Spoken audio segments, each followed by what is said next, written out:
Hola a todos los amigos de Filosofía Apuntes.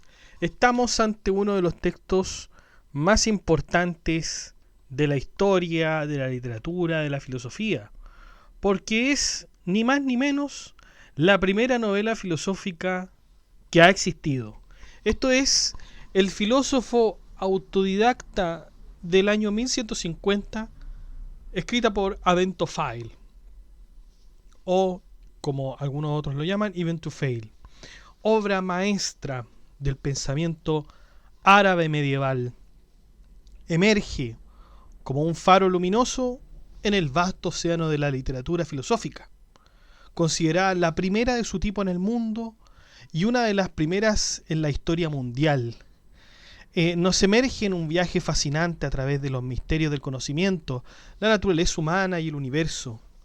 Es el relato de Jay Ibn Jackson, un hombre que creció aislado en una remota isla ecuatorial. Avento Fail nos invita a explorar las profundidades de la mente humana y los secretos del cosmos. Se entrelazan los conceptos filosóficos, científicos y religiosos, desafiando las convenciones sociales y religiosas de aquellos tiempos. No es solamente una obra literaria de gran valor estético, sino también un testimonio de ingenio y de profundidad del pensamiento. A través de sus páginas seremos transportados a una isla remota donde solamente hay un habitante humano que es, como hemos dicho, Jay Ibn Jackson. Es un libro que puede ser leído por cualquier persona. Habrán cosas filosóficas con respecto a la filosofía de Aristóteles. Por ahí puede ser un poco más difícil la lectura, pero en general yo creo que cualquier persona lo podría leer. Cualquier persona lo podría leer. Ahora con un estudio más, obviamente, detallado, se va a disfrutar, por cierto, que mucho más. Pero es increíble el ingenio que tuvo Avento Fail para escribir esta historia, y que después los demás, en distintos ámbitos de la literatura y de la filosofía, también tengan la base de este texto. Bueno, sin más dilación, entonces vamos a ver esta maravillosa obra.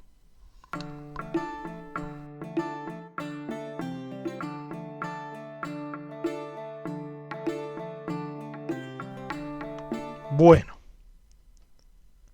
la isla y sus características. Nuestro libro comienza en el relato de una isla que se ubica en la línea ecuatorial, donde los hombres provienen por la generación espontánea, es decir, aquella generación de un ser que se da a partir de una estructura inorgánica. En palabras del mismo autor, provienen sin la ayuda de los padres. Este concepto, muchachos, de generación espontánea, nosotros lo hemos podido verificar en Aristóteles. Aristóteles pensaba que ciertos seres provenían de generación espontánea. Ojo, generación espontánea no quiere decir que los seres vengan de la nada. Generación espontánea quiere decir que algunos seres provienen de materia inorgánica. Por ejemplo, Aristóteles decía que los cocodrilos provenían de los árboles, por ejemplo, que algunos crustáceos provenían de las rocas, o que las moscas y los gusanos provenían de la inmundicia, de la basura, etc. Esa es una de las explicaciones que tenía Aristóteles para la existencia de algunos seres vivos, ¿ya? Por lo tanto, muchos se equivocan y dicen esta generación espontánea es a partir de la nada. No es a partir de la nada, es a partir de materia inorgánica. Bueno, aquí parece entonces que en esta isla los hombres provienen por la generación espontánea. La isla disfruta del ambiente más perfecto que pueda existir en el mundo, ya que recibe su luz del punto más alto de los cielos. Sin embargo, esta es una opinión contraria a los filósofos y doctores del tiempo, pues es el cuarto clima el que tiene la temperatura más estable de la Tierra. ¿Cuál es ese cuarto clima que está hablando Ibn Tufail? Es el clima templado. Y esto lo dice porque en la línea ecuatorial no habría un clima templado en absoluto, de acuerdo a las características propias de la línea ecuatorial, que son muy calurosos, todo lo contrario. Sin embargo, el autor nos dice que esta información es equivocada. Según estas ciencias, el calor solo puede ser producido por movimiento, contacto con cuerpos calientes o por la luz. Además, sostiene que el Sol en sí mismo no tiene calor propio, ni cualidades inherentes a los cuerpos mixtos. También se menciona la importancia de la superficie de los cuerpos en la recepción de la luz, afirmando que los cuerpos pulidos, no transparentes, son los que mejor la reciben, seguido por los opacos no pulidos, mientras que los cuerpos transparentes sin opacidad no la reciben de ninguna manera. Destaca que esta idea fue demostrada por Avicena y que no fue mencionada por sus predecesores, lo que implica un avance en el conocimiento científico. Aventofile argumenta además, que es el autor, digamos, de este texto, que el Sol no calienta la Tierra de la misma manera que otros cuerpos cálidos calientan objetos en contacto directo. Afirma que el Sol, por su esencia, no tiene calor propio, lo que sugiere que la fuente de calor que percibimos no es directamente del Sol. Paréntesis aquí con lo que dice Aventofile, porque obviamente los que afirman lo contrario van a ser aquellos que dicen que es la atmósfera la que produce el calor. Seguimos. Descarta la idea de que el movimiento de la Tierra puede ser la causa de su calentamiento, argumentando que la Tierra está inmóvil y en el mismo estado durante la salida y la puesta del Sol. Además señala que los sentidos perciben diferentes estados de calefacción y enfriamiento durante estas fases, lo que contradice la idea de que el movimiento terrestre sea la causa del calor. El autor refuta la noción de que el Sol calienta primero la atmósfera y luego ésta transfiere el calor a la Tierra. Argumenta que si esto fuera cierto, las capas atmosféricas más cercanas a la Tierra deberían estar más calientes que las superiores, lo cual no es consistente con las observaciones. Concluye que la única forma en que el Sol calienta la Tierra es a través de la luz. Sostiene que el calor siempre sigue la luz, incluso al punto de que la luz concentrada en espejos puede encender objetos colocados frente a ella. El punto donde está el Sol es el cenit, que experimenta el calor más intenso, mientras que los lugares donde el Sol se aleja del cenit experimentan frío intenso. Sin embargo, en la línea ecuatorial, donde el Sol solo está en el cenit 2 veces al año, el clima es uniforme, debido a que el Sol está alternativamente al norte y al sur durante 6 meses cada uno. Aunque esto podría ser más extenso todavía, dice Aventofile que es mejor avanzar en el relato, pues no es el propósito indagar más allá en aquellas cuestiones.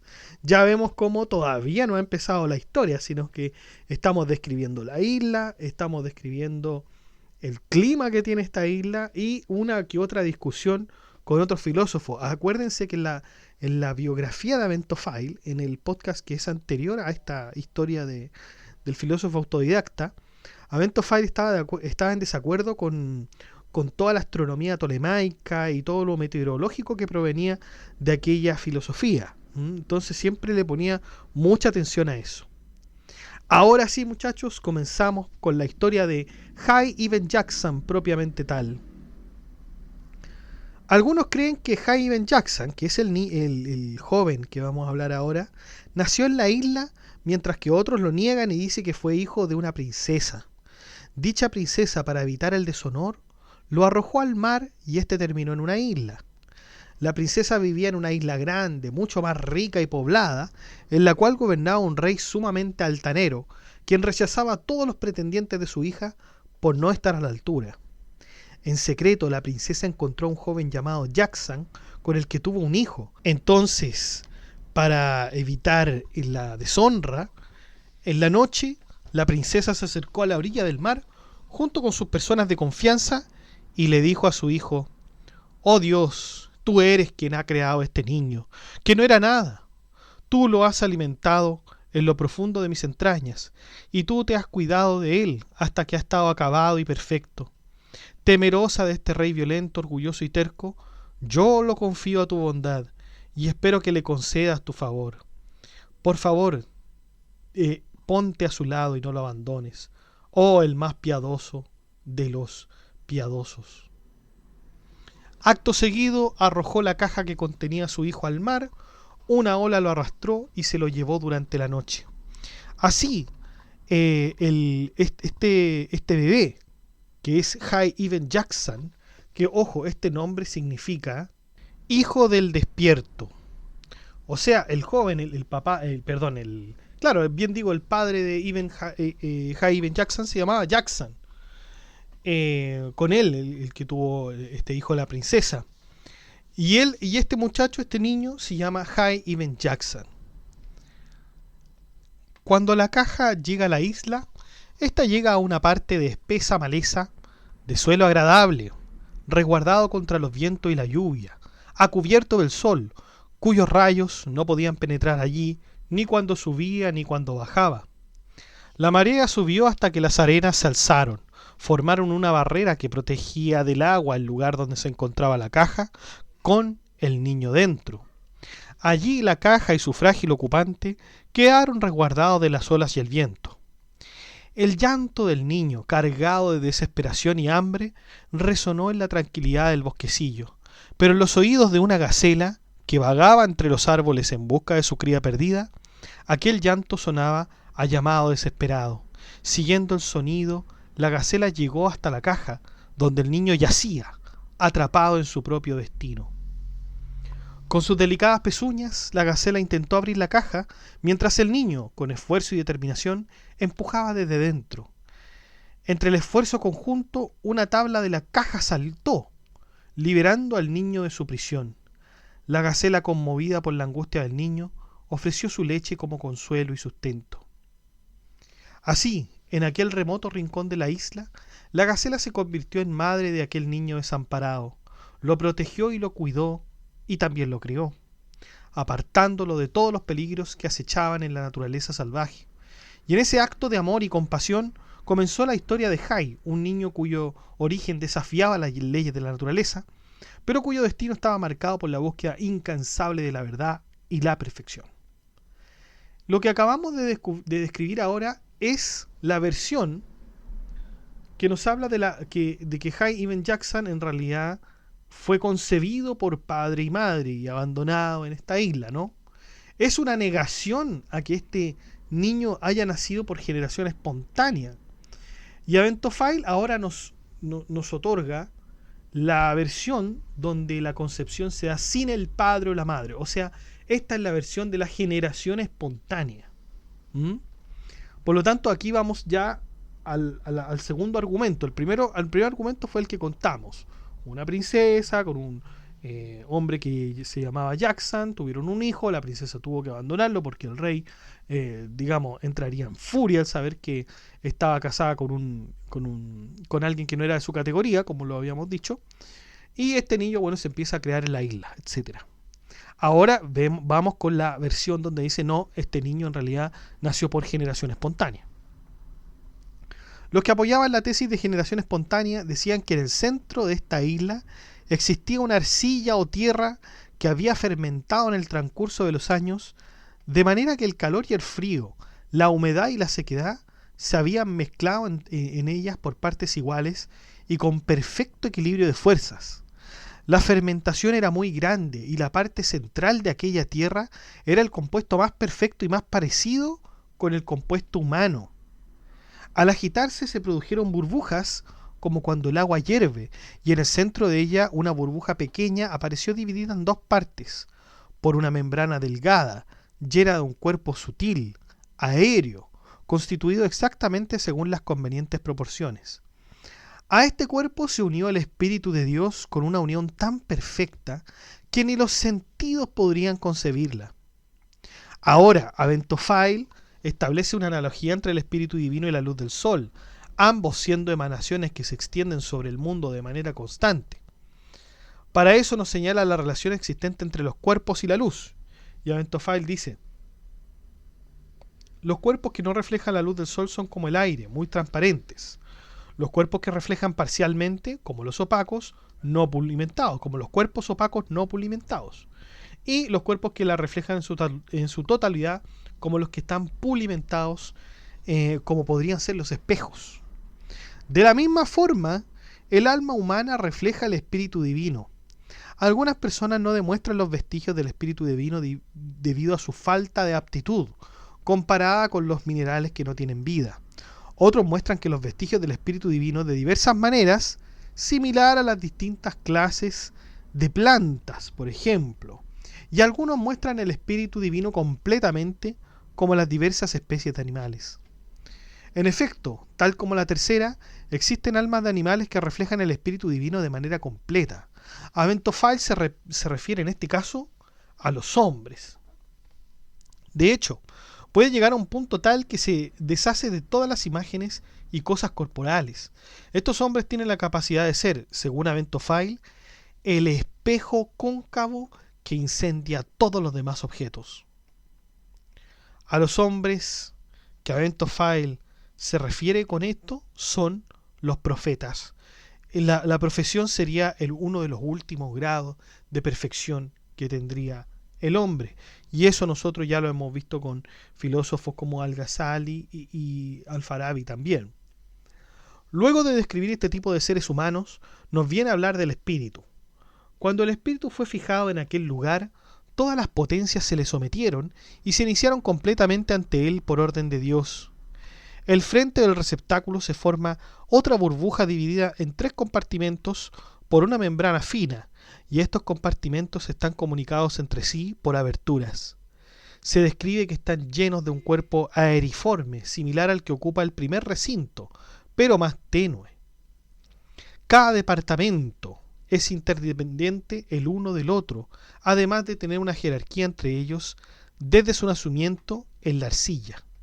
Ojo, departamento entendido en la etimología de sección o división de algo, ¿no? O incluso sección de algo, pero no nos imaginemos, por cierto, que un departamento como un inmueble. Formación del cuerpo. Posterior a la formación biológica de los 3 departamentos, se comienzan a formar los órganos internos. Formación del primer órgano, que es el corazón. Cuando el primero de los 3 departamentos, una vez unido con el espíritu y desarrollado su calor, toma la forma cónica del fuego. Este proceso resultó en la formación del corazón, que está rodeado por una carne densa y protegido por una envoltura membranácea. El calor es el elemento clave de este primer órgano.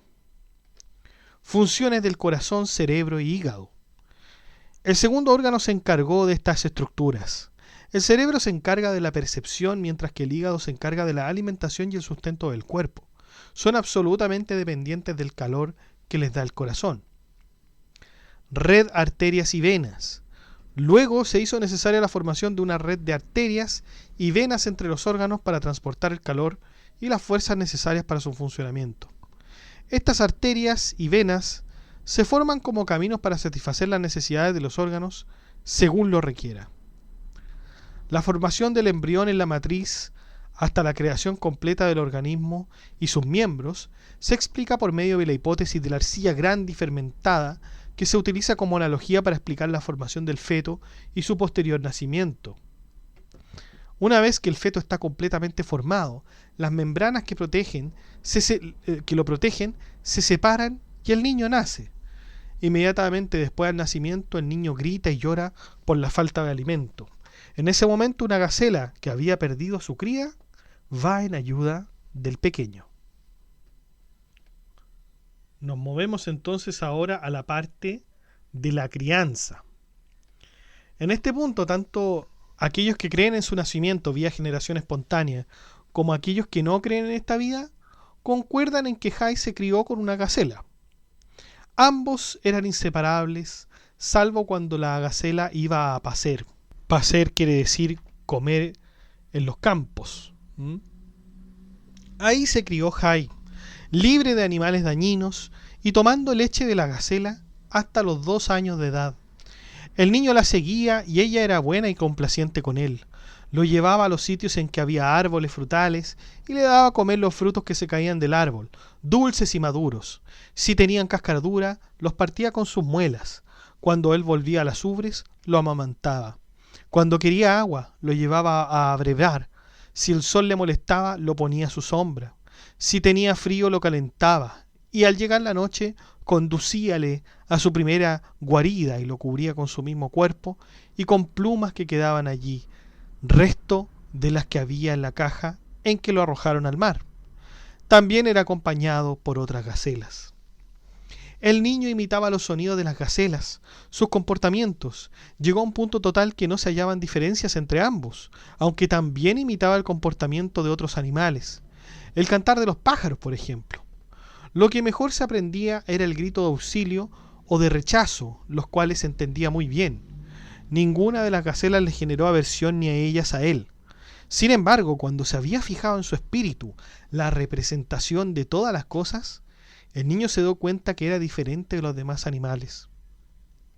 Por un lado, veía que era absolutamente distinto en cuanto a las características y elementos. Por ejemplo, que algunos animales tenían plumas, garras, cuernos, otros eran rápidos, ágiles, mucho más que él. Se veía inferior con respecto a ellos, pues se sentía desnudo y sin armas. Juzgó a los demás animales como deformes y enfermos. El niño comenzó a usar hojas para taparse y usar un palo contra los animales que lo atacasen. Intentó hacerse ropajes para protegerse del frío, pero estos siempre se le desprendían. Atacaba a los animales más débiles y resistía a los más fuertes.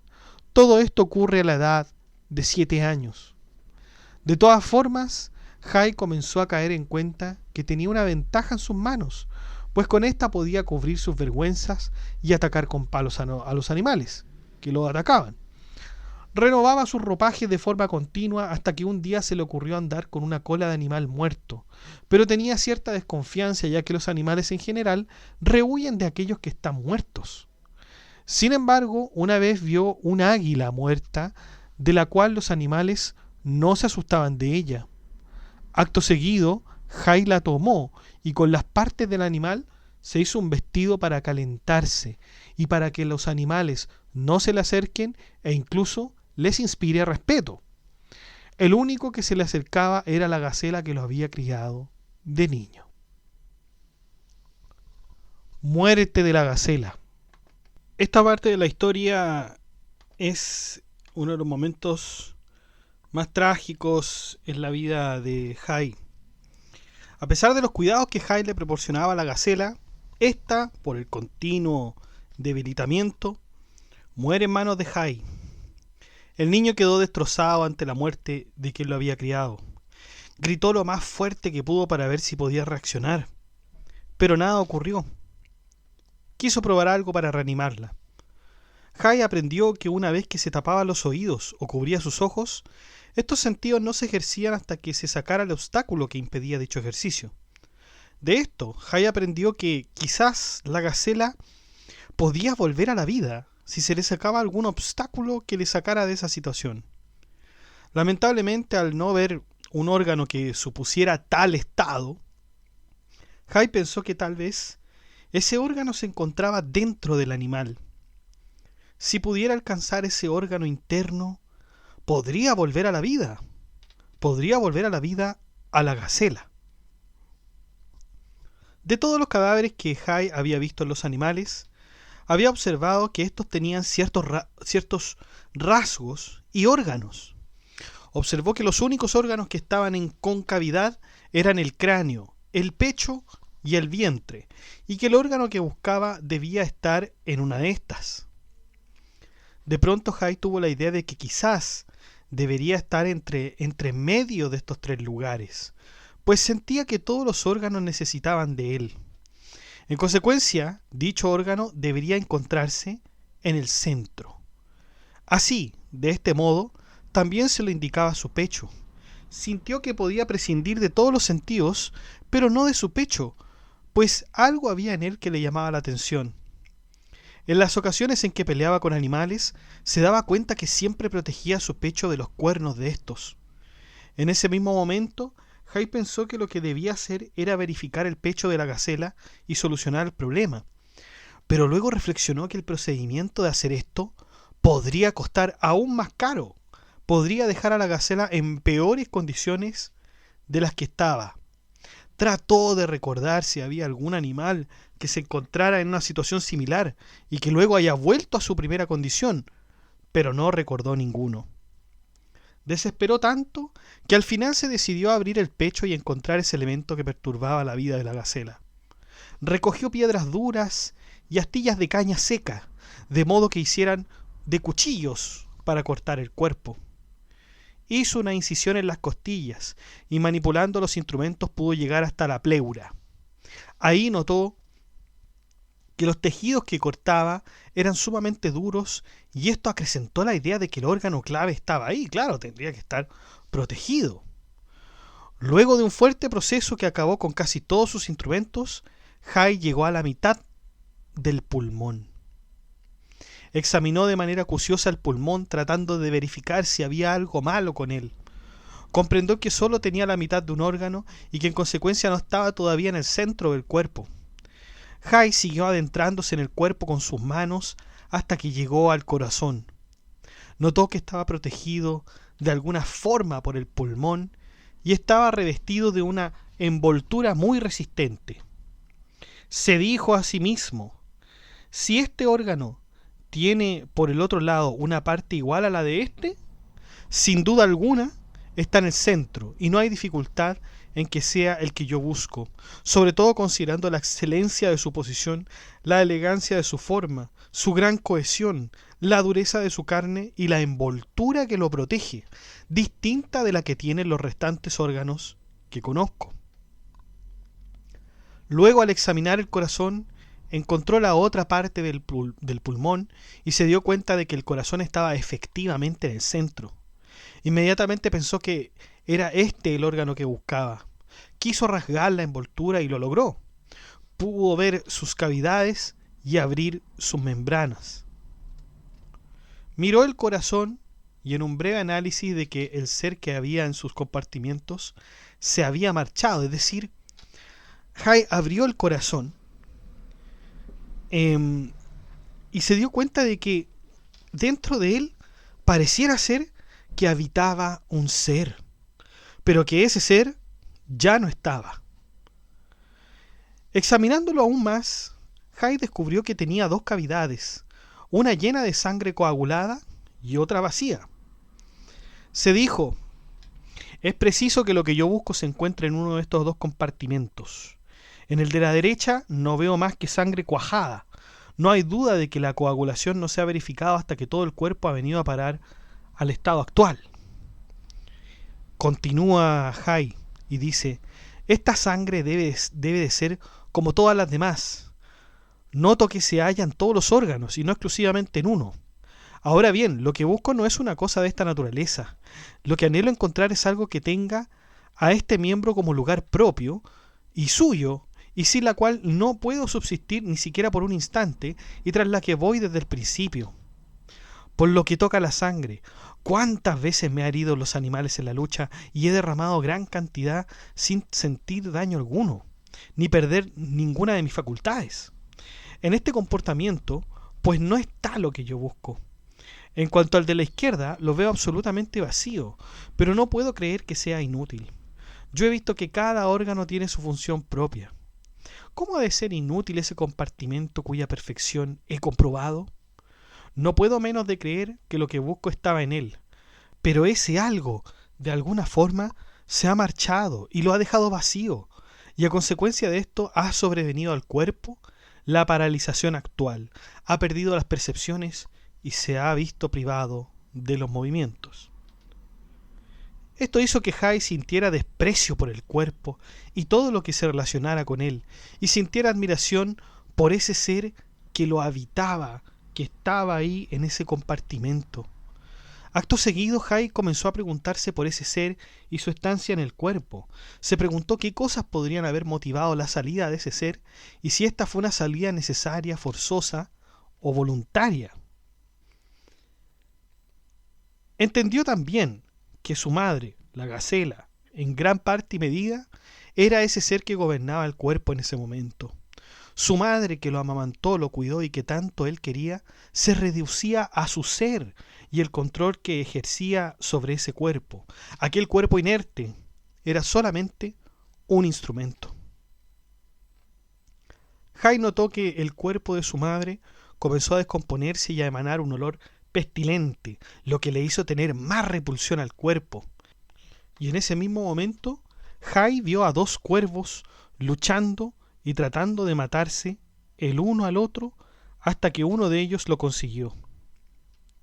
Acto seguido, el pájaro que venció comenzó a cavar un agujero y enterró el cuerpo del vencido. Hay dijo: Qué bien está lo que hace este cuervo enterrando el cadáver de su compañero, aunque realmente haya obrado mal en matarlo. ¿Con cuánta más razón debo yo realizar este acto con mi madre? Inmediatamente Jai hizo lo mismo que el pájaro, enterrando a su madre gacela. Desde ese momento Jai toma cariño a las gacelas y no encuentra a nadie de su misma naturaleza humana me refiero. En consecuencia, cree que el mundo es efectivamente la isla en que vive. Siguió pensando y reflexionando sobre aquello que gobernaba el cuerpo, pero no sabía qué era. Reflexión sobre la vida. Jai descubre el fuego. Un día que flotó por casualidad unas cañas entre el montón que había, se produjo fuego. Jai quedaría pasmado ante el espectáculo del fuego. Al observar un fenómeno desconocido, quedó asombrado y cautivado por el fuego. Lentamente se acercó y notó su resplandor y capacidad de atraer y consumir todo a su alrededor. Intentó tocarlo, pero se quemó los dedos, por lo que tomó un tizón no consumido y lo llevó a su cueva. Alimentó la hoguera constantemente, disfrutando de su luz y calor, especialmente durante la noche. Admiraba el movimiento vertical del fuego, creyendo que era una sustancia celestial. Experimentó su poder al arrojar objetos en él y ver cómo los consumía rápida o lentamente, según su combustibilidad. Para experimentar la energía del fuego, Jai asó varios animales marinos, despertando su apetito y descubriendo el sabor de la carne, lo que le llevó a convertirse en hábil pescador y cazador. Su afecto por el fuego aumentó, ya que le proporcionaba alimentos buenos. Llegó a sospechar que el calor vital de los animales, como el que había desaparecido del corazón de la gacela, podría ser de la misma naturaleza que el fuego. Esta idea se confirmó al notar que los animales tienen calor en vida y frío tras morir, y que él mismo sentía calor en su pecho. Decidió diseccionar animales vivos para investigar. Al abrir el corazón de un animal encontró un vapor caliente que casi le quema el dedo, y el animal murió instantáneamente.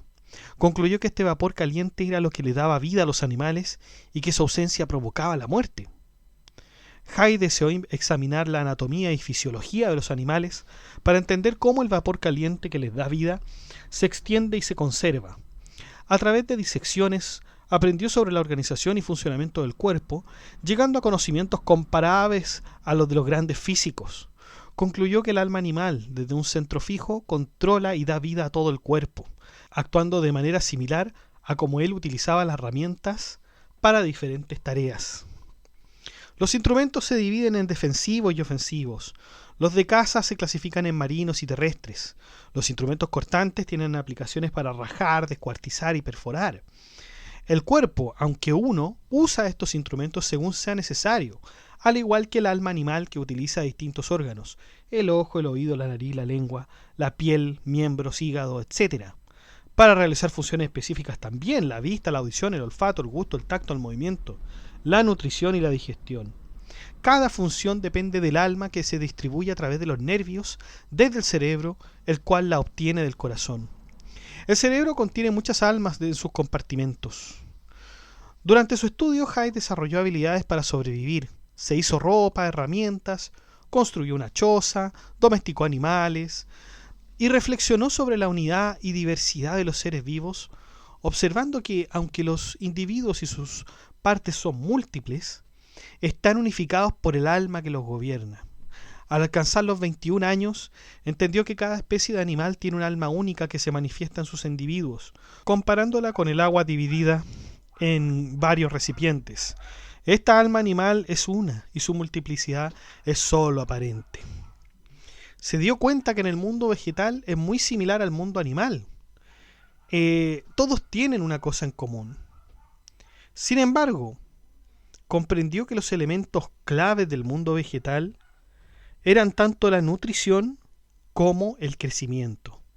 En cambio, en el mundo animal se tienen los dos elementos mencionados anteriormente, además de las sensaciones, percepciones y movimientos. No obstante, a pesar de estas importantes diferencias, el mundo animal y vegetal son considerados como uno solo.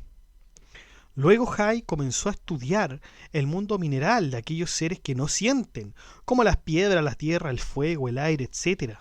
Son cuerpos que se miden por la longitud, latitud y profundidad. Se diferencian por el color, unos son calientes, otros son fríos. Veía que los que son calientes se vuelven fríos y los que son fríos se tornan calientes.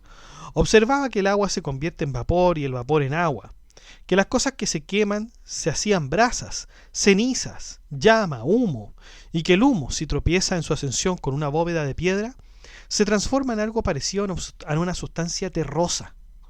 De aquí dedujo que todos los cuerpos eran, en realidad, una sola cosa, y que la multiplicidad les es inherente por accidente, del mismo modo que lo es a los animales y a las plantas.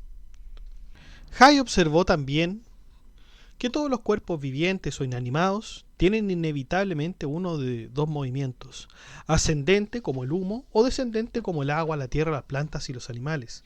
Estos cuerpos solo descansan cuando encuentran un obstáculo que detiene su movimiento, como una piedra en el suelo. También notó que el humo se detiene al encontrar una bóveda resistente y se dispersa lateralmente antes de continuar su ascenso por el aire. Incluso un odre lleno de aire atado y sumergido en agua tiende a subir hasta romper la superficie y llegar a la atmósfera, donde finalmente se estabiliza. Hay buscaba un cuerpo que careciera por completo de estos movimientos o tendencias, pero no encontró ninguno. Buscaba Hay un cuerpo de esta condición esperando que, si lo hallaba, podría considerar la naturaleza del cuerpo en cuanto cuerpo, libre de todas las cualidades que son el origen de la multiplicidad. Concluyó que todos los cuerpos al menos tienen la cualidad de pesadez o ligereza, y que la esencia corporal incluye estos atributos junto con otros añadidos que causan su diversidad. Cuando se cansó de estas investigaciones, Hay observó que los cuerpos pueden reducirse a dos cualidades fundamentales, la pesadez y la ligereza. Reflexionó sobre si estas cualidades pertenecían esencialmente a la naturaleza del cuerpo o eran propiedades añadidas a la corporeidad. Concluyó que eran propiedades añadidas, ya que ningún cuerpo tiene ambas cualidades simultáneamente. Lo pesado carece de ligereza y lo ligero carece de pesadez. Cada una define un tipo de cuerpo distinto. Así Hay comprendió que la esencia de cada tipo de cuerpo, ya sea pesado o ligero, consiste en la corporeidad junto con una de estas dos cualidades que determinan su movimiento. Hacia abajo en el caso de lo pesado, hacia arriba en lo ligero. Al examinar otros cuerpos vivientes y también inanimados, notó que la esencia de cada clase está compuesta por la corporeidad más otros atributos que le son añadidos. De esta manera, dedujo la existencia del alma animal, del alma vegetativa y la naturaleza de los seres inanimados. Reconoció que las formas de los cuerpos, de su diversidad, revelan aspectos del mundo espiritual, accesibles no por la sensibilidad, sino por la especulación. Finalmente, Hay concluyó que el alma animal, situada en el corazón y responsable de sensaciones, percepciones y movimientos específicos, posee un atributo adicional a la corporeidad que la distingue de otros cuerpos y que los filósofos llaman alma animal. En las plantas, así como en los animales, hay una fuerza similar al calor natural que los filósofos llaman alma vegetativa. Además, todos los cuerpos inanimados del mundo, sujetos a generación y corrupción, tienen una característica particular que les permite realizar sus funciones específicas, como diferentes tipos de movimientos y cualidades sensoriales. Esta característica es su forma conocida como naturaleza por los mismos filósofos. Seguimos con las reflexiones de Hay, esta vez correspondiendo al conocimiento del alma y el cosmos. Al reflexionar sobre la naturaleza, sobre la esencia de la naturaleza animal, Hay comprendió que estaba compuesta de la corporeidad, un atributo compartido con todos los cuerpos, y de otro atributo exclusivo que la distingue, conocida como el alma.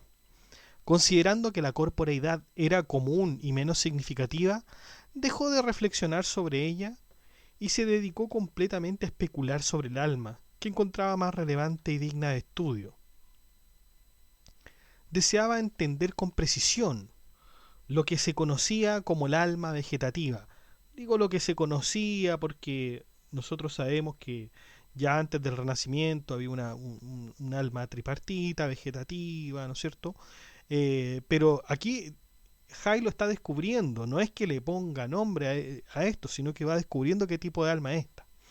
Comenzó su reflexión profundizando en la diversidad de formas que distinguen a los cuerpos. Observó que ciertos cuerpos comparten una forma básica, que les confiere ciertos actos, mientras que otros grupos tienen formas adicionales que causan funciones específicas.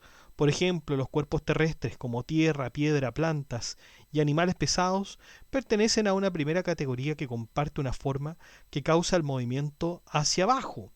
Otros cuerpos como las plantas y los animales, además de esta forma común, tienen otra causa que es la nutrición y el movimiento. Ojo, cuando nosotros hablamos de la causa del movimiento hacia abajo, nosotros estamos hablando aquí obviamente del movimiento de las cosas que naturalmente tienen las cosas, que era la idea de Aristóteles, es decir, las piedras se dirigen al centro del universo porque su elemento es la tierra, el aire, que digamos en su movimiento en realidad es a los cielos, el aire tiene un movimiento ascendente, el fuego también, porque la verdad es que el fuego proviene de las estrellas, entonces el fuego siempre es ascendente porque quiere alcanzar las estrellas, y así, ¿no es cierto? Todavía estamos con esta idea porque no se ha descubierto, no es que se haya descubierto, pero no se ha estudiado el concepto de gravedad ni nada. Todavía estamos con Aristóteles con respecto a lo físico. Bueno, Hay identificó que la nutrición implica la sustitución de partes del cuerpo por materia asimilada, y el crecimiento se refiere al aumento proporcional en longitud, latitud y profundidad. Estas funciones comunes en plantas y animales provienen de una misma forma llamada alma vegetativa. Los animales en particular poseen además una tercera forma que permite la sensación y el movimiento de un lugar a otro, y Hay notó que cada especie animal tiene una cualidad distintiva derivada de una forma específica que se suma a la forma básica común a todos los animales. Similarmente, cada especie vegetal representa una cualidad peculiar derivada de su propia forma adicional. Naturaleza de los 4 elementos. Hay se dio cuenta que todas las cosas de este mundo estaban dotadas de una naturaleza, unas más compuestas que las otras y más simples que las otras. Centró su atención en las que eran más simples, es decir, aquellas que no son compuestas, esas son las simples. Reflexionó sobre la naturaleza de los 4 elementos, la tierra, el aire, el fuego y el agua, y propone que comparten la característica común de la corporeidad. Sin embargo, esta corporeidad no debe estar asociada a ninguna otra cualidad que distinga un elemento de otro, como el movimiento, la temperatura o la humedad. Argumenta que estas cualidades no son comunes a todos los cuerpos y por lo tanto no pueden pertenecer a la corporeidad en sí misma. Si existiera un cuerpo sin ninguna forma adicional a la corporeidad, carecería de todas estas cualidades y de cualquier otra que no fuese compartida por todos los cuerpos, sin importar la cantidad de formas que estos puedan tener. Extensión y elementos. Entendió que en los cuerpos las únicas proporciones que existían eran la latitud, la longitud y la profundidad. Pero eso no es todo. Junto con estas 3 dimensiones también comprendió que en los cuerpos existen formas, lo que les da a los cuerpos una medida determinada. Y un ejemplo de esto lo tomó de la arcilla, la cual puede tener distintas formas según se la manipule. Comprendió que el mundo se dividía en mundo sensible e inteligible, y volvió a sumirse en el primero, a recordar las sensaciones y los elementos. De nuevo, estamos hablando de mundo sensible y mundo inteligible porque no les tenemos otro nombre. Aquí el autor lo está diciendo Hay no como si Hay le estuviera poniendo esos nombres, sino que está solamente comprendiendo todo esto Hay. Comenzó por analizar el agua. Se fijó que si el agua se deja en la misma forma en que naturalmente está, recobra un frío sensible y una propensión a caer. Notó que si se acercaba el agua al fuego, ésta se calentaba dejando a un lado el frío, pero no su propensión a caer. Como el fuego calentaba más y más el agua, ésta se evaporó y comenzó a elevarse, adquiriendo 2 características contrarias a las que tenía antes. Hay comprendió que este elemento podía cambiar de forma a algo totalmente distinto de lo que era su naturaleza. En ese momento comprendió que todo lo que era creado tenía un productor, un hacedor de forma. Y ahí se cita en este libro: yo soy el oído por el cual oye y la vista con la cual ve. No los habéis matado vosotros, sino Dios los mató. No has arrojado tú, Mohammed, la flecha cuando la has arrojado, sino que Dios la arrojó. Por lo tanto, existe un agente que crea estos cuerpos, pero no pueden ser ellos mismos. Hay comprendió esta materia y pone a su disposición estudiar los cuerpos celestes. Vamos entonces a los cuerpos celestes. Ya dejamos el mundo natural, sublunar, vamos a los cuerpos celestes. A los 28 años de edad, observó que en efecto los cuerpos celestes tenían las tres dimensiones. Por un momento se preguntó si estos cuerpos eran infinitamente extensos, sin ningún límite, pero dio inmediatamente cuenta de que esta era una idea absurda, que los cuerpos infinitos no existen. Esta idea le apareció no por tener un conocimiento de que por el lado opuesto del que puede ver estos cuerpos se esconde una parte que podría ser infinita. Claro, eso también era muy hablado, ¿no? Porque, a ver, si nosotros hacemos un poco de historia de la filosofía, vamos a ver que teníamos las categorías de los seres, estaban, digamos, todas las cosas sensibles, luego los elementos, luego los cuerpos celestes, podríamos decir los ángeles en algunas tradiciones, en algunas culturas, y finalmente Dios.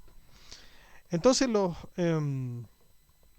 cuerpos celestes se les presumía una eternidad, porque siempre han estado ahí al pasar de los siglos, se mueven, tienen un movimiento circular, el movimiento circular es perfecto, entonces siempre se le añadía una concepción eterna, infinita. Y aquí Aventofile, a través de Jai, nos dice que no, realmente no tiene esta forma. Y nos va a decir las razones. Fíjense, si imagino dos líneas que comienzan en esta parte limitada y se prolonguen sin fin a través de la profundidad del cuerpo, según su propia extensión, si luego imagino que de una de estas dos líneas se corta un trozo grande por el lado en que es limitada, y tomando lo restante de la línea y los dos trozos, el cortado y el que no lo está, se superponen haciendo coincidir ambas líneas, siguiéndolas con el pensamiento en dirección en que se supone son infinitas, sucederán estas dos cosas. O las líneas se prolongan siempre hasta lo infinito, sin que la una sea más corta que la otra, y entonces la cortada será igual que la que no lo está, lo cual es absurdo, porque las dos son infinitas. O la línea disminuida no se prolongará siempre a la par que la otra, sino que se detendrá y dejará de extenderse junto con ella y entonces será finita. Si después se le vuelve a colocar el trozo que primeramente se le cortara y que era finito, resultará también finita toda la línea. Ya no será, pues, ni más corta que la línea no cortada, ni más larga, sino igual a ella. Pero esta, la cortada, es finita. Luego aquello también lo será. Este ejercicio que nos presenta Jai, la verdad es que no es nuevo. Este ejercicio nosotros ya lo habíamos visto, muchachos. Seguramente a los que han seguido nuestro podcast han podido verificar que la cuestión del infinito, del mundo infinito, etcétera, ya fue hablada por un filósofo musulmán anterior y con el mismo, casi con el mismo ejemplo, diría yo, de las líneas. ¿Y cuál es ese filósofo del que estoy hablando? El célebre filósofo Al-Kindi. Al-Kindi. Pucha, no me acuerdo realmente cuál era el libro exactamente de Al-Kindi sobre esta cuestión de la infinitud. ¿Ya? Podría ser tres textos contra la infinitud del mundo. Quizás podría ser ese. Bueno, usted podría incluso verificar en nuestro podcast la obra de Al-Kindi. Nosotros tenemos al menos toda la obra de Al-Kindi en podcast. Y ahí es donde Al-Kindi demuestra que el infinito no es tal cosa o no es como la, como la muestran, ¿ya? Al-Kindi contra la infinitud del mundo. De hecho, yo creo que incluso está explicada en la obra de Al-Kindi con mucho más detalle que como la explica aquí Jai. ¿Ok? Así que yo creo que de todas maneras es súper bueno que lean el texto de Al-Kindi. Entonces, bueno, nuestro filósofo autodidacta, Jay Ibn Jackson, está convencido de que en realidad los cuerpos celestes no son infinitos. Seguimos entonces. El cuerpo en que se supongan estas líneas será finito, pero en todo cuerpo se pueden suponer estas líneas. Pero si luego suponemos un cuerpo infinito, hemos supuesto una cosa absurda e imposible. Hay, a través de sus observaciones, deduce que el cosmos tiene forma esférica. Nota que los astros describen círculos en el cielo, siendo más grandes cerca del cenit y disminuyendo hacia los polos. Al estar en el ecuador, observa ambos polos celestes y confirma la esfericidad al notar el movimiento simultáneo de astros en círculos grandes y pequeños. La constante aparente de los astros en el cielo también respalda esta idea. Pero Hyde va más allá y ve la esfera celeste como un todo unificado que contiene los cuerpos celestes y sublunares, la tierra, el agua, el aire, la planta y los animales. Establece analogía entre el macrocosmos y un animal, donde las estrellas serían como los sentidos, las esferas unidas como los miembros y los procesos internos como los que ocurren en el animal. Teniendo esto en cuenta, entonces, hablando de las esferas celestes, vamos con la creación del mundo. Teniendo analizado todo el orden del cosmos, Hay se preguntaba si el mundo había sido creado o era en efecto eterno. Cuando pensaba en la tesis de la eternidad, se le venían a la cabeza las mismas dificultades de la explicación sobre la infinitud de los cuerpos. Es claro que los cuerpos sublunares no son infinitos, y acabamos de comprobar que los cuerpos celestes tampoco lo son. Cuando pensaba en la eternidad por accidente, pensaba en la dificultad de posicionar el mundo después de los accidentes. Pero lo que no es producido antes de los accidentes es entonces producido, entonces no tiene sentido. Cuando pensaba en la creación del mundo desde la nada, salían otras objeciones, pero no es posible concebir que algo se creó a partir de algo que no existe. Si esto fuera así, lo más cercano a entender sería decir que existió luego de la creación del tiempo, pero el tiempo es parte del mundo o del cosmos. Entonces, la verdad es que Hay se encontraba con las mismas dificultades que los filósofos, ¿no es cierto? Ahora ustedes me van a decir, pero ¿cómo dice Hay que las cosas no pueden surgir de la nada si él nació por generación espontánea? Ojo, volvemos a reiterar, volvemos a repetir, la generación espontánea no es creación ex nihilo, sino que es la creación a partir de materia inorgánica. Esa es la generación espontánea, yo creo que no está de más recordarlo. Bueno, y con todas estas cuestiones, si el mundo es eterno o si el mundo es finito, bueno, ¿quién creó este mundo? Hay llega a la conclusión de que el creador del universo no puede ser un cuerpo y el universo no puede surgir de la nada. En primer lugar, el creador no puede ser percibido, porque de ser así sería cuerpo. El creador no puede ser cuerpo porque de ser así estaría ya en el mundo. Si el creador fuera un tercer cuerpo, entonces tendría que ser creado por otro cuerpo y así sucesivamente. Tampoco puede ser imaginado, porque la imaginación es la representación de las formas. Entonces nosotros, si nos podríamos imaginar, en realidad no estamos viendo la forma verdadera. Entonces Hay dice, no, el creador no puede ser un cuerpo. Definitivamente no puede ser un cuerpo. Tiene que ser algo más allá de un cuerpo. Con todos estos razonamientos, para Hay era claro lo que existía. Había un autor incorpóreo que había creado este mundo. La existencia de todos los seres depende de un autor, quien les da forma y subsistencia. Sin este autor, los seres no podrían existir ni subsistir, y él es su causa. Este autor es infinito en poder y fuerza, mientras que los seres y cuerpos son finitos y limitados. Así el mundo y todo lo que lo contiene son creación de este autor, existiendo por su mandato eterno, independiente del tiempo. Y aquí Hay nos da una frase, que no tiene más que mandar cuando él quiere una cosa, diciendo sé, y esa cosa es. Al descubrir que todos los seres son obras de un autor, Hay observó que tanto los pequeños como los grandes seres muestran signos de sabiduría y arte extraordinario, demostrando que este autor es perfectísimo. Y este autor tiene todas las cualidades de la perfección y ninguna de la imperfección. Al estudiar los animales, vio cómo el autor les dio forma y les enseñó a usar sus miembros, evidenciando su generosidad y misericordia. Cada vez que veía belleza o perfección en algún ser, Hay reconocía que era un reflejo del autor. En consecuencia, este autor no solo era el creador, sino que la potencia en que se sostienen las demás. Todo perece si no es su faz.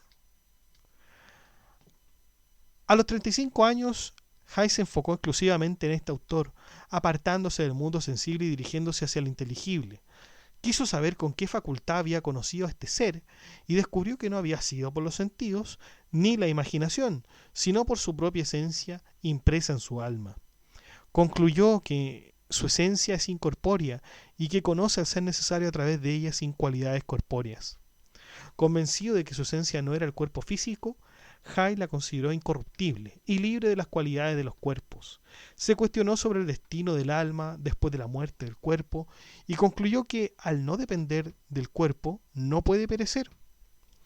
Hay investigó las facultades perceptivas, observando que las que no han experimentado su objeto propio no lo desean, mientras que las que sí lo han experimentado anhelan esa perfección. Siendo así, determinó que el alma, al abandonar el cuerpo, puede experimentar diferentes destinos según su conocimiento del ser. Conocimiento del ser supremo durante la vida corporal. Si nunca conoció al ser necesario, no sentirá su pérdida. Si lo conoció pero se apartó, sufrirá deseos y dolores infinitos. Si permaneció en contemplación y unión con el ser, experimentará placer y gozo eterno. Hay se esforzó por mantener una visión intuitiva constante de Dios, pues reconoció que en esto reside la perfección y el placer de su esencia. Sin embargo, se veía interrumpido por necesidades corporales y temía que la muerte le sorprendiera en un estado de distracción, alejándolo de la visión intuitiva y condenándolo al sufrimiento eterno. Escala de seres. Hay, afligido por la interrupción constante de su visión intuitiva del ser necesario, observó que los animales se dedican únicamente a satisfacer sus necesidades básicas y no tienen conocimiento de este ser de quien absolutamente ignoran. Extendió esta observación a las plantas y concluyó que tampoco tenían tal conocimiento. Reflexionó sobre los cuerpos celestes, notando su movimiento ordenado y su incorruptibilidad, porque los planetas siempre son de la misma forma, hacen los mismos movimientos, son incorruptibles. Nada los hace parar o los hace girar en otro sentido. Supuso que los cuerpos celestes deben tener esencias que conocen al ser necesario y que son incorpóreas. Concluyó que su propia esencia, aunque imperfecta, era incorruptible y semejante a los cuerpos celestes. Hay comprendió que era un ser distinto de los demás animales, creado para un fin superior. Reconoció la necesidad de imitar las acciones de los cuerpos celestes y del ser necesario, esforzándose en adquirir sus atributos y conformarse con sus juicios, aunque fueran dolorosos para su cuerpo. Hay identificó entonces así tres asimilaciones. Por un lado está la asimilación a los animales irracionales.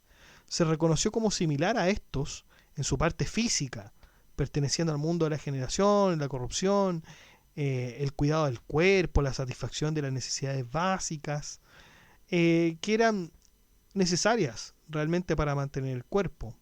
Su asimilación también la vio con respecto a los cuerpos celestes. Se veía semejante a los cuerpos celestes, como habíamos dicho.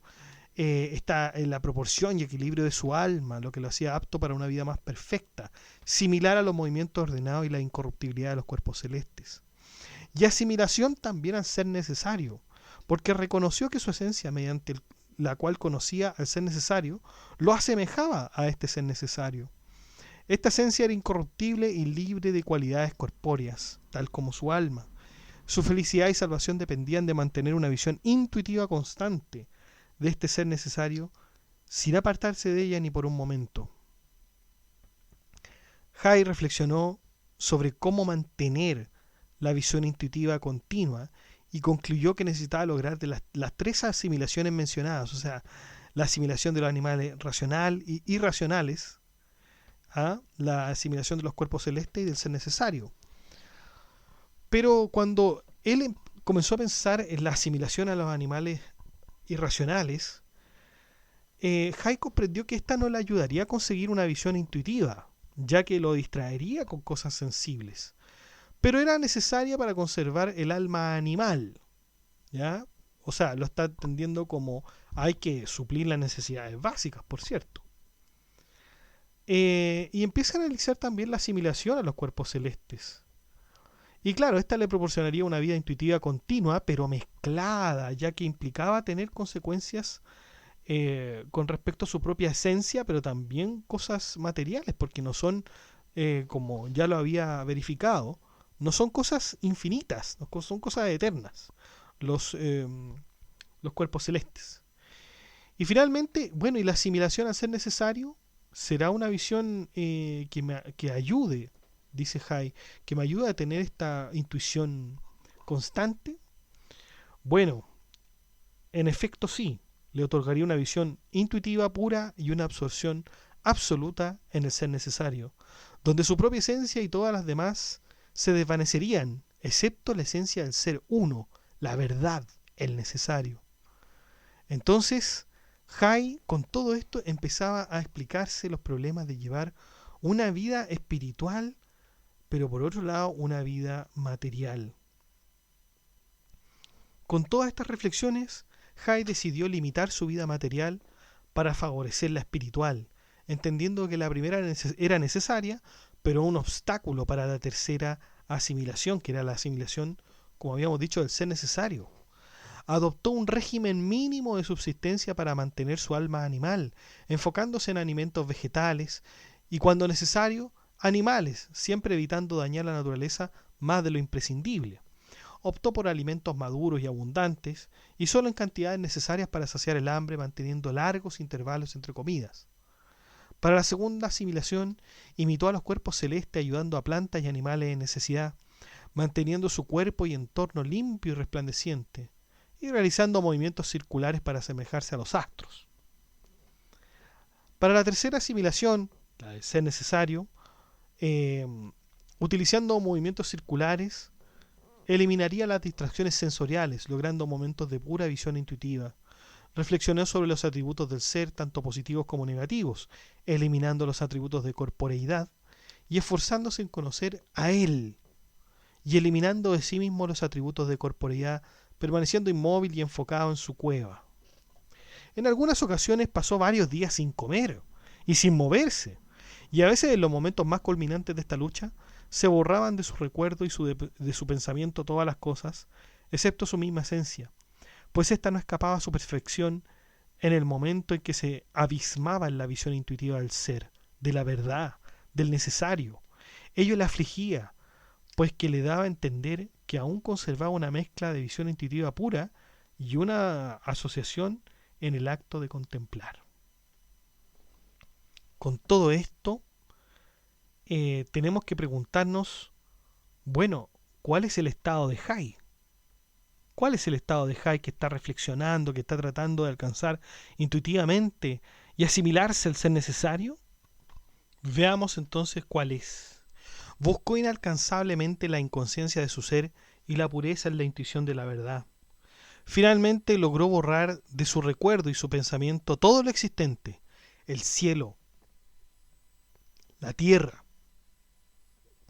las formas espirituales, las facultades corporales y hasta su propia esencia. Todo se desvaneció, quedando solo el uno, la verdad, el ser eterno. Comprendió que la soberanía pertenece únicamente a Dios, y en ese estado percibió intuitivamente lo que ningún ojo ha visto, oído, ni corazón ha imaginado nunca. ¿A quién pertenece hoy la soberanía? A Dios único e irresistible. El autor, ya Bentofail, advierte que es imposible describir plenamente el estado que Jay alcanzó y que se trata de algo que supera la capacidad de comprensión humana y no pertenece al mundo material.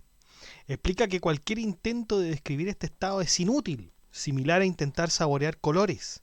Sin embargo, ofrece una explicación alegórica sobre las experiencias intuitivas de Hay, destacando que Hay, al perder la noción de su propia esencia y de otras esencias, solo veía al uno, al inmutable. Hay llegó a pensar que su esencia no se diferenciaba de la verdad, similar a cómo la luz del sol se refleja en los cuerpos opacos sin ser distinta de la luz solar misma. Concluye que al conocer la esencia divina, uno se convierte en esa esencia, ya que esa esencia divina y conocimiento de aquella es una sola cosa. Acto seguido, Hay trata de definir lo que son las esencias separadas. Las esencias separadas son entidades que conocen la esencia de la verdad divina y están exentas de la materia. Estas esencias no pueden ser descritas en términos de pluralidad o unidad, ya que estos conceptos son aplicables solamente a los cuerpos materiales y a las ideas compuestas. Las esencias separadas existen fuera de las categorías de la materia y por tanto no pueden ser consideradas ni múltiples ni únicas en el sentido en que se entienden estos términos en el mundo material. Pero podemos ver sus características, que son la exención de la materia, es decir, no están vinculadas a la materia, conocimiento de la verdad, están más allá de la pluralidad y la unidad, como habíamos dicho, no pueden ser descritas como muchas o una. Son trascendentales, su verdadera naturaleza es difícil de explicar y comprender a través de la lógica ordinaria e incluso el lenguaje común. Percibidas intuitivamente, su conocimiento exacto solo puede ser alcanzado a través de la intuición mística, más allá de la capacidad lógica y ordinaria. Y Hay, con todo esto, intenta describir este fenómeno usando una alegoría de un murciélago. Y en efecto, un murciélago acostumbrado a la oscuridad se encuentra desorientado y confundido por la luz del sol, ya que está más allá de su capacidad de adaptación y comprensión. De manera similar, una persona que solo confía en la razón y en las percepciones sensoriales se encuentra confundida y limitada al intentar comprender realidades trascendentales que no pueden ser captadas mediante estos medios. Y claro, pues esto es lo mismo que Platón. Platón y el mito de la caverna, ¿no? Visión de la esfera suprema. Hay Ibn Jackson, tras experimentar un profundo abismamiento y aniquilamiento de sí mismo, logró contemplar intuitivamente la esfera suprema. Esta esfera no es un cuerpo ni la esencia del uno, de la verdad, sino una esencia exenta de materia que se asemeja a la imagen del sol reflejada en un espejo. Esta esencia posee una perfección, resplandor y belleza indescriptibles por el lenguaje humano. En su visión, Hay percibió esta esfera en un estado de placer, alegría, felicidad y contento, producto de la contemplación intuitiva de la esencia de la verdad. A continuación, Hay contempló las esferas de las estrellas fijas, también exenta de materia y con una esencia distinta pero conectada a la esfera suprema. Esta esfera es comparable a una imagen del sol reflejada en un espejo, que a su vez recibe esta imagen por reflexión de otro espejo puesto frente al sol. La esencia de esta esfera también posee un resplandor, belleza y placer similares a los de la esfera suprema. Hay luego observa la esfera de Saturno, que tenía una esencia separada de la materia y diferente de las esencias previas.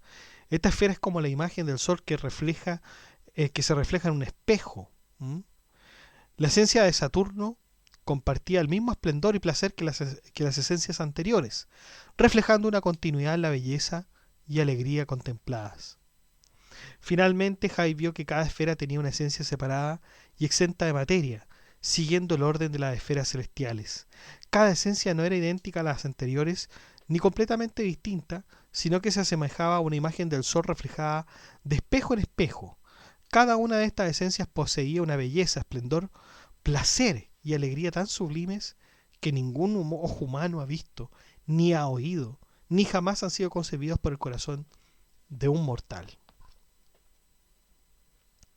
Visión de la esfera de la luna. Hay llegó al mundo de la generación y la corrupción, que incluye todo lo que está dentro de la esfera de la luna. Observó que este mundo tiene una esencia exenta de materia distinta, pero no completamente separada de las esencias anteriores. Esta esencia, denominada alma universal, tiene 70.000 caras, cada una con 70.000 bocas, y cada boca con 70.000 lenguas que alaban y glorifican incesantemente la esencia del uno, de la verdad. Aunque esta esencia implica pluralidad, no es múltiple y posee una perfección y un placer similares a los observados en las esencias anteriores. Se asemeja a la imagen del sol reflejada en agua trémula, que ha tomado la imagen de un espejo, que en última instancia recibe la reflexión del espejo colocado frente al sol. Y aquí vamos con una de las visiones más importantes, la visión de su propia esencia. Jai en su visión percibió que él mismo tenía una esencia separada, y esta esencia podía considerarse como una parte de la esencia del alma universal de las 70.000 caras si se pudiera dividir, y si no fuera porque fue producida posteriormente, podría ser considerada la misma esencia. La individualización de su esencia por su cuerpo en el momento de su producción es lo que la distingue. En sus visiones más excelsas, observó esencias similares a las suyas de cuerpos que existieron y se disiparon, así como otras que aún existían. Estas esencias infinitas en número, posiblemente una sola, poseían una hermosura y esplendor indescriptibles. También vio muchas esencias separadas de la materia, comparables a espejos empañados y cubiertos de inmundicia, que se mantenían de espaldas a los espejos pulidos que reflejaban la imagen del sol. Estas esencias eran feas e imperfectas, sumidas en dolores sin fin y tormentos constantes, quemadas por el fuego de la separación y atormentadas por la repulsión y atracción. Observó esencias que aparecían y se disipaban, formándose y deshaciéndose en un estado de gran agitación y caos. Presenció un proceso creador continuo, la adecuación de la materia orgánica, el soplo divino emitiendo el espíritu, la unión del espíritu con el cuerpo, y la metempsicosis, metiendo ahí Aventophile, conceptos platónicos, por supuesto que sí. Y finalmente, Jai, de toda esta experiencia, Jai sale de este éxtasis. Esta palabra que nosotros ya nombramos y que ya explicamos de alguna manera en la vida y obra de Aventophile. Si usted quiere ver y repasar lo que queríamos decir con éxtasis, le recomiendo que lea nuestra entrada del blog de Aventophile, o bien puede verificar el podcast, porque ahí está también. Bueno, vamos a contar esta parte entonces donde Jai sale del éxtasis. En un determinado momento, Jai, que se encontraba en un estado de éxtasis, describiendo todas estas cosas y entendiéndolas, despierta y deja aquel mundo para volver nuevamente al mundo sensible. En efecto, el mundo en el que estaba habitando desaparece, porque no pueden permanecer los dos mundos simultáneamente, como dos, fíjense lo que dice, como dos coesposas. Se satisface a una y se irrita a la otra. Ejemplo de Aventophile. Finalmente, el autor, Aventophile, nos dice lo siguiente con respecto a aquellos que creen lo siguiente. Porque hay quienes dicen, fíjense, resulta de lo que has contado respecto de esta visión que las esencias separadas, si pertenecen a un cuerpo eterno e incorruptible como las esferas, son también eternas, y pertenecen a un cuerpo corruptible como los animales racionales, se corrompen también ellas, desaparecen y aniquilan según la comparación de los espejos reflectores, porque la imagen no subsiste sino en cuanto que subsiste el espejo, y si éste se corrompe, aquella se corromperá con toda seguridad y se disipará. Claro, lo que pasa es que aquí estamos viendo, muchachos, ¿cómo explicarlo? La explicación en contra de todo este relato. Se dice, estas esencias separadas, si están en los cuerpos celestes, entonces bien podemos decir que los cuerpos celestes también son eternos, porque las esencias separadas son eternas. ¿Ya?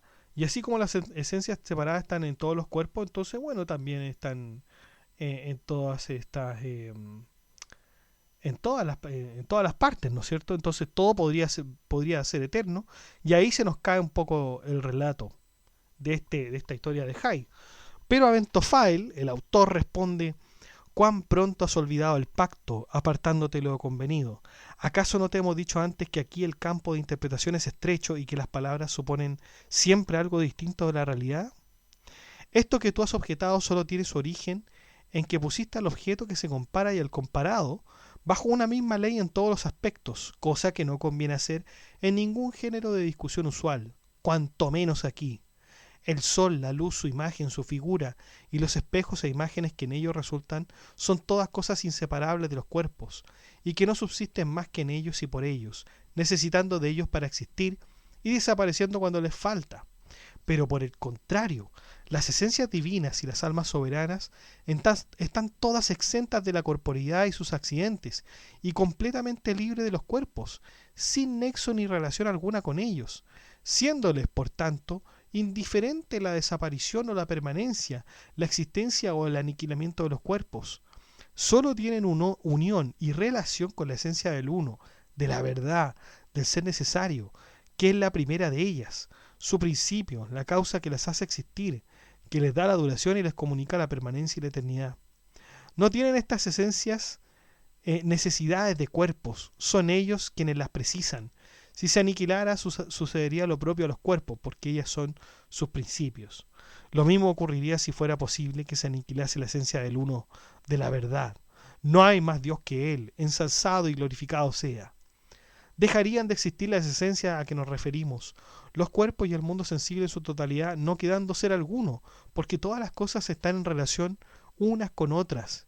Y aunque el mundo sensible siga al divino como si fuera su sombra, y éste, por ser independiente, pueda pasarse sin aquel, no es lícito, sin embargo, suponer su no existencia, porque él sigue al mundo divino y su corrupción solo indica un cambio, pero de ninguna manera la no existencia en absoluta.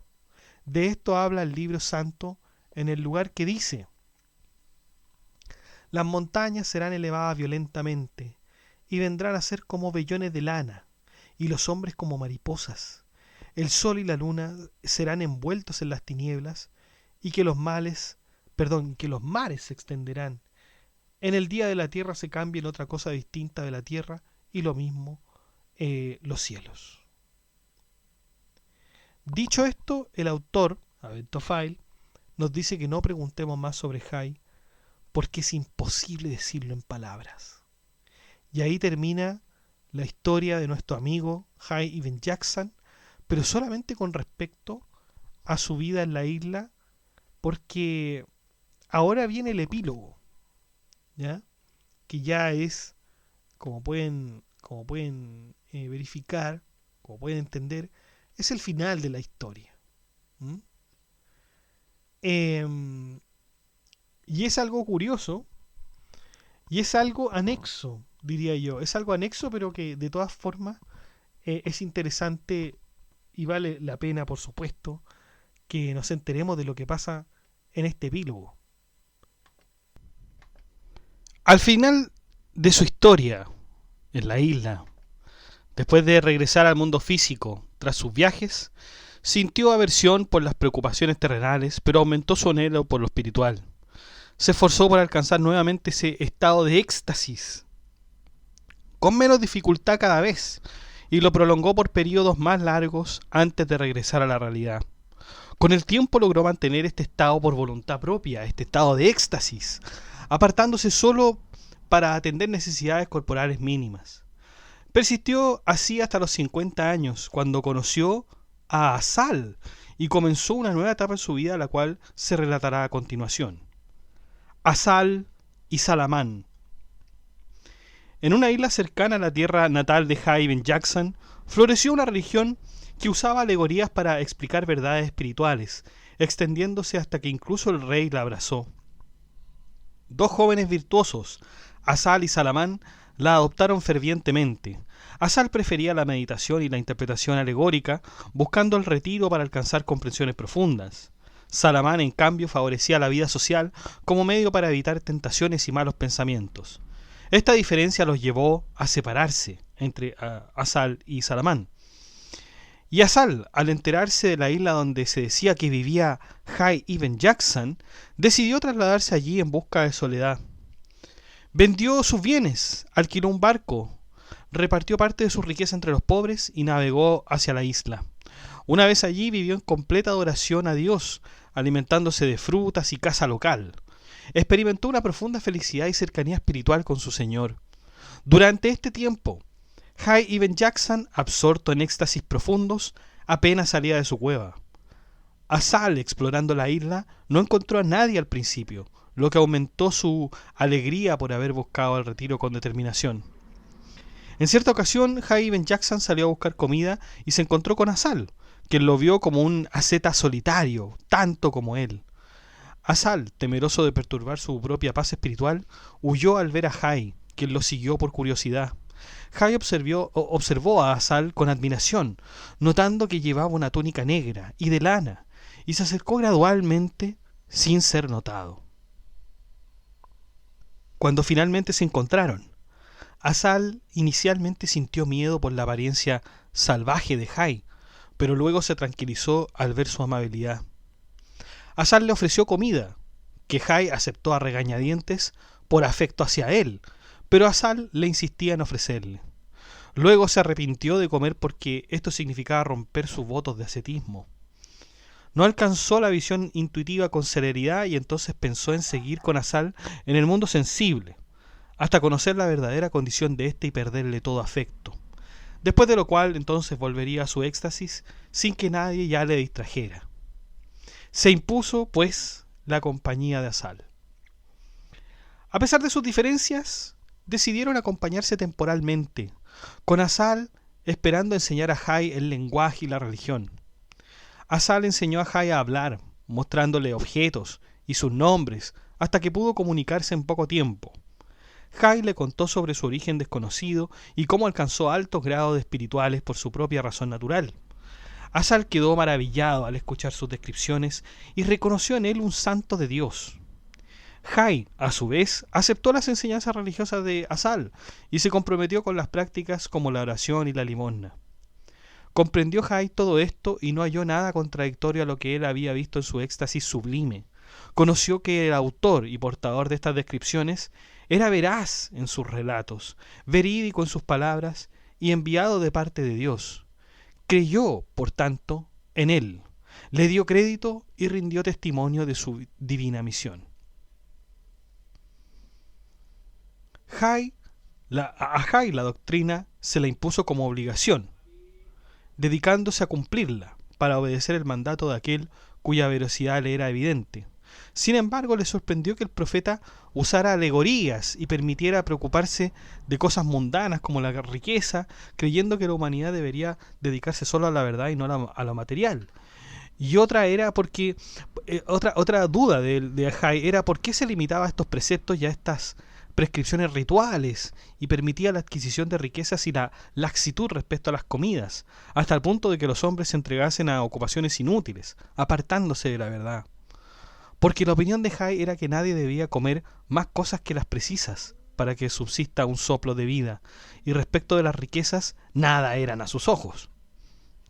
Veía las disposiciones de la ley relativas a este punto, como la limosna ritual en sus varias clases, la venta, la usura, la pena dictada por la ley o dejada a la apreciación del juez. Todo eso le parecía extraño, a la vez que también lo hallaba inútil, y entre sí decía que si los hombres comprendiesen este asunto en su realidad, se apartarían seguramente de las cosas inútiles, dirigiéndose solo a la verdad y prescindiendo de todas las leyes citadas. Nadie tendría propiedad privada por la que hubiera de pagar limosna legal, o por cuyo hurto se hubiera de cortar las manos al ladrón, o cuyo robo público hubiese de castigarse con pena capital. Lo que le sugería tal creencia era su opinión de que todos los hombres están dotados de un natural, excelente modo de inteligencia que penetra en un ánimo resuelto. No sabía los estúpidos, imperfectos, faltos de juicio e inconstantes, qué son los hombres. Ignoraba que son como las bestias y aún más extraviados que ellas del buen camino. Jay Ibn Jackson, comprendiendo y compadecido por la humanidad, deseaba acercarse a ellos y transmitirle la verdad para su salvación. Consultó a Asal sobre cómo lograrlo a pesar de las imperfecciones naturales de los hombres según Asal. Aún así persistieron en su propósito y decidieron permanecer en la orilla del mar, rezando para que Dios les mostrara el camino para acercarse a los demás. Y justo cuando estaban observando la orilla del mar, llega un barco que había perdido su ruta Y justo llegó a la isla donde se encontraban Azal y Jai, y este barco los llevaría como si fuera por voluntad divina a su destino. Y al verlos, la tripulación los recogió y los llevó al destino deseado con la ayuda de un viento favorable. O sea, todo conspiró para que estos dos hombres pudieran visitar la isla en la que vivía Azal, que después se dieron cuenta que estaba gobernada por Salamán. Una vez en la ciudad, Azal contó la historia de Jai a sus amigos, quienes mostraron gran interés y respeto por él. Jai intentó enseñarle la sabiduría profunda, pero pronto se dio cuenta de que los hombres, a pesar de su buena voluntad, no podían entender ni aceptar sus enseñanzas espirituales. Observó que estaban aferrados a las normas exteriores y eran incapaces de elevarse más allá del sentido literal de las cosas. Desilusionado, Jai concluyó que la mayoría de las personas eran como bestias irracionales, enfocadas solo en los deseos mundanos y sin aspiración espiritual alguna. Ante esta realidad, Jai decidió retirarse de instruirles en las ciencias místicas y en su lugar les aconsejó seguir rigurosamente los preceptos tradicionales, evitar las novedades y mantenerse alejado de las pasiones y herejías. Reconoció que esta era la única forma de salvación para ellos, y a pesar de que no pudieran comprender ni apreciar las verdades más elevadas, de todas formas les guardaba respeto. Azal y Jai regresaron a su isla desierta después de despedirse de Salamán y sus amigos. Esperaron pacientemente hasta que Dios les facilitó el viaje de vuelta. Jai logró regresar a su estado espiritual sublime, utilizando los métodos que conocía, y Azal también alcanzó un nivel cercano al suyo. Ambos continuaron adorando a Dios en la isla hasta que llegó su muerte. Aventophile explica que ha decidido divulgar esta historia única sobre Jai ibn Jackson, Azal y Salamán debido a las opiniones perniciosas y erróneas propagadas por los filósofos de la época. Estas ideas podrían desviar a las personas débiles de espíritu de la verdad, prefiriendo la autoridad de los necios sobre la de los profetas. El autor desea atraer a los lectores hacia la verdad iluminativa y alejarlos de caminos equivocados, aunque los secretos profundos están velados para quienes no están preparados para comprenderlo. Aventophile pide disculpas por la sencillez de la exposición y la libertad en la demostración, pero justifica que lo ha hecho para inspirar el deseo y el amor por la búsqueda de la verdad. Termina con una súplica a Dios por indulgencia y perdón y desea paz y bendiciones a sus lectores. Y ahora sí, muchachos, hemos terminado la obra del filósofo autodidacta. Fascinante, es un viaje fascinante a través de la vida y el desarrollo espiritual de Jai ibn Jackson. Cómo va descubriendo la naturaleza de la realidad, la esencia divina, logra estar en este éxtasis y finalmente también logra conocer a alguien más. Lo que nos puede llevar a la idea de que seguramente Jai no había sido creado por generación espontánea. Pero también es cierto que cuando se reúne Jai ibn Jackson con Azal, le cuenta que hay un misterio sobre su nacimiento. Entonces al final no se sabe, si nació por generación espontánea o en realidad lo dejaron ahí. Eso será un misterio, ¿no? A mí me parece fantástico también que ya en ese tiempo se pensara en una posibilidad como esta. Porque podríamos preguntarnos por qué Aventophile está bien. Aventophile quiere señalar un punto. Y el punto es que el hombre por sí solo puede alcanzar la iluminación, puede alcanzar la verdad, puede, tener ayuda con respecto a su estado espiritual a través de la asimilación del ser necesario, como lo habíamos señalado. Pero ¿por qué contar una historia donde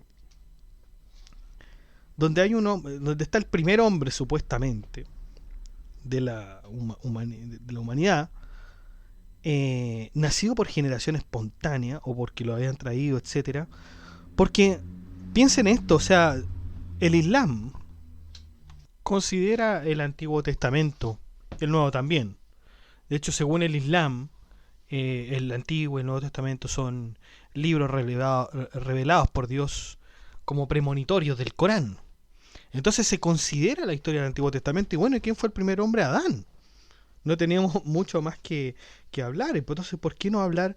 ¿Por qué tener este paralelo con una historia que parece más bien casi, yo diría casi científica? Por la generación espontánea, por el nacimiento de algo que nace de algo inorgánico. ¿Mm? ¿Por qué entonces inventar una historia como esta? Para ilustrar y señalar un punto, eso ya lo dijimos. Pero esto no es primera vez que se observa, ¿eh? Porque si nosotros vamos hacia atrás y vemos la obra de Al-Farabi, que es la obra sobre el lenguaje, me parece que es la obra sobre el lenguaje, donde Al-Farabi explica cómo es que el lenguaje se fue desarrollando. Y es curioso también que Al-Farabi haga esto, porque en el Antiguo Testamento tenemos la historia de la Torre de Babel, y que así se originaron los lenguajes. En cambio, Al-Farabi comienza diciendo, no, la verdad es que hay un sonido, ese sonido se fue repitiendo, se le fue dando significado, etcétera, etcétera, etcétera. Entonces, realmente llama la atención, a mí me parece sumamente interesante, no estoy haciendo un contrapunto ni nada de esto, sino que estoy viendo cómo es la visión de los musulmanes con respecto a ciertas cosas. O sea, tenemos ya un relato del primer hombre, tenemos ya un relato de cómo se originaron los lenguajes, y los musulmanes nos dan estas perspectivas, nos dan estas teorías que son sumamente interesantes y que tratan de explicar, ¿no es cierto?, los fenómenos, pero desde otro punto de vista. A mí realmente me fascinó, me encantó. Lo otro es que si ustedes me preguntan la diferencia entre Aben Pace y Abentophile con respecto al hombre en la sociedad, yo creo que Abentophile es muchísimo más radical en su postura, porque por último Aben Pace nos dice que el hombre tiene que estar en cierta soledad, apartarse de la sociedad cuando ésta está corrompida, etcétera, y así van naciendo los nuevos brotes, que son los que van a tratar de hacer que la ciudad sea perfecta, y después esos brotes no van a salir más cuando ya la ciudad sea perfecta, por cierto. Pero Aben Pace nos decía que, claro, el hombre va, tal como lo hizo Al-Ghazali, digamos, va al desierto, tiene estas experiencias místicas, esta intuición, este éxtasis, como lo hemos hablado tantas veces, vuelve a la sociedad. Y claro, pueden quizá no prestarle atención a este hombre que fue al desierto, etcétera, pero Aben Pace nos dice, este hombre tiene que volver a la sociedad. Es decir, Aben Pace o Ibn Baya no rechaza la idea de Aristóteles de que el hombre es social por naturaleza y que el hombre que está solo debiera ser una bestia o debiera ser Dios. Eso es lo que decía Aristóteles. Aben Pace de alguna manera morigera esto y dice, no, señores, el hombre necesita un momento de soledad, y después, si él estima, puede volver a la sociedad y estar en conjunto con ella de nuevo. Pero Abentophile nos dice algo, yo creo que es mucho más radical. Abentophile nos dice que el hombre ni siquiera debe tener este contacto con la sociedad, porque lo va a perturbar de su descanso pacífico e imperturbable, ¿no? Si nosotros pudiéramos hacer una analogía con el hombre flotante de Avicena, podríamos decir que para Abentophile la mente, ¿no es cierto?, es uno mismo, y la sociedad son las partes del cuerpo. Entonces, si uno aplica esto un razonamiento bastante platónico, va a decir, bueno, que entre la mente y el cuerpo, que es mejor la mente, entonces, bueno, deberíamos decir que el cuerpo, que en este caso sería la sociedad, le es inútil, ¿no?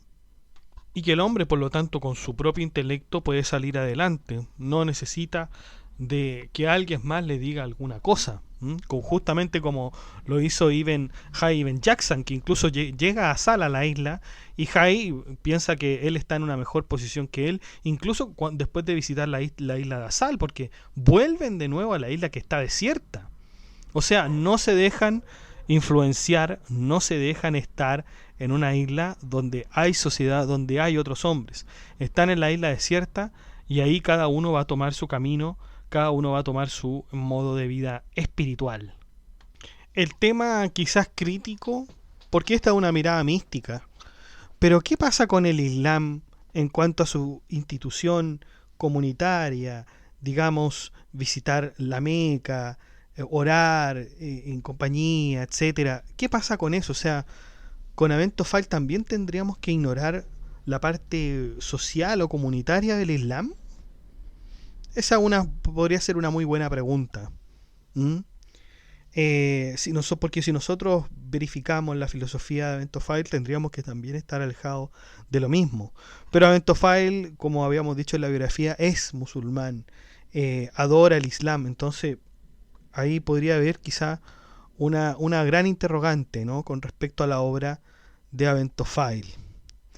Y también lo que podemos verificar en esta obra es el autoaprendizaje, esta cuestión que es la eutagogía, que a mí me parece fascinante y parece que no todos los libros, como habíamos dicho en la biografía, no todos los libros le dan el mérito a esta gran obra de haber sido una de las primeras en contemplar la soledad con respecto al aprendizaje. O sea, hay cosas, por supuesto, que los hombres pueden comprender por sí solos. Pueden pasar años, quizás, pueden pasar décadas, pero finalmente aprenden cosas por sí solos. Quizás unos aprenden antes, otros aprenden después, otros aprenden más fácil con la sociedad, otros aprenden menos cuando se juntan en sociedad. Yo lo digo, digamos, tengo un ejemplo personal. Yo voy a dar mi examen de grado de leyes a fin de año y yo no me he juntado con mis compañeros, no me he juntado con mis compañeros a estudiar porque encuentro que es distractorio también. Entonces veo los libros, veo los manuales, etcétera, y voy aprendiendo por mí mismo en ese sentido. Ahora, claro, usted me puede decir, bueno, pero los manuales se hicieron y son cuestiones sociales que uno tiene que considerar. Pero yo estoy seguro que si uno estuviese solo, absolutamente solo, podría aprender esas cosas también, pero quizás se demoraría un montón de años, un montón de décadas, se demoraría, pero no está la imposibilidad de no aprenderlo. No sé si me entienden. Yo creo que el hombre al final realmente puede entender aquellas cosas por sí solo. ¿Puede ser más rápido en sociedad, en comunidad? La verdad es que se ha demostrado que sí. Se ha demostrado que el aprendizaje es mucho más significativo y mucho más, por decirlo de alguna manera, se queda mucho más en la persona cuando lo aprende con otros, cuando lo va aprendiendo con otros. Es cierto, pero eso no quiere decir que una persona no pueda aprender sola una temática. Ahí está el concepto entonces de autoaprendizaje. Hayden Jackson aprendió todo, digamos, vimos lo que aprendió de biología, lo que aprendió de anatomía quizás, lo que aprendió de religión, del mundo sensible, de la caza, la pesca, el éxtasis, lo espiritual, todo lo aprendió por sí mismo.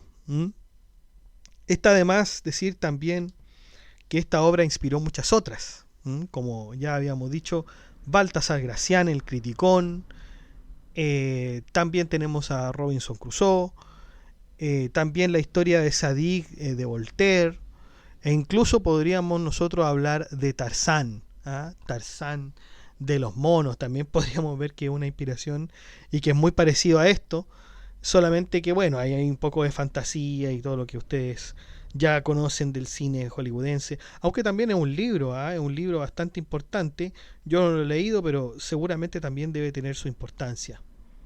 Es la novela literaria árabe clásica más traducida, solamente por detrás de otra maravillosa obra también, que es Las Mil y Una Noches. Eso es todo entonces lo que teníamos que decir de Eventofile o Aventofile. No tenemos más obras, muchachos. No sé si en el futuro podríamos conseguir alguna, pero la verdad es que está bastante interesante lo de Aventofile. Bastante interesante. Vamos a dejarlo hasta aquí para pasar ya a otra materia filosófica. Pero todavía nos queda mucha filosofía islámica, mucha filosofía respecto al Islam. Los dejo entonces invitados al grupo de WhatsApp para que se enteren de las novedades y todas las... porque ahí subimos todo el contenido, digamos, actualizado, ya sea del blog o del podcast. Así que los dejo invitados. El chat de WhatsApp está en la descripción del video.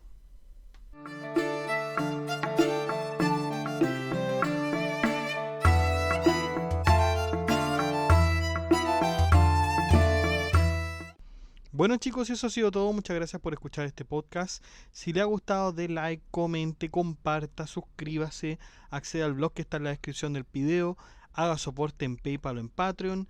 Saludamos a nuestros mecenas romanos que son Abstract Panicker y Ricardo, que colaboran con este proyecto de Filosofía Apuntes mensualmente. Un abrazo chicos, un gusto que estén acá.